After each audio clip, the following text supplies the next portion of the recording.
การเขียนงานศิลปะสำหรับภาพนี้เป็นภาพเขียนสีอะคริลิกการวาดน้ำตกวิวทิวทัศน์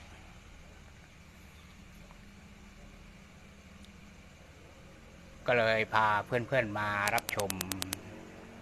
สำหรับขั้นตอนนี้ เป็นขั้นตอนที่ผมเก็บรายละเอียด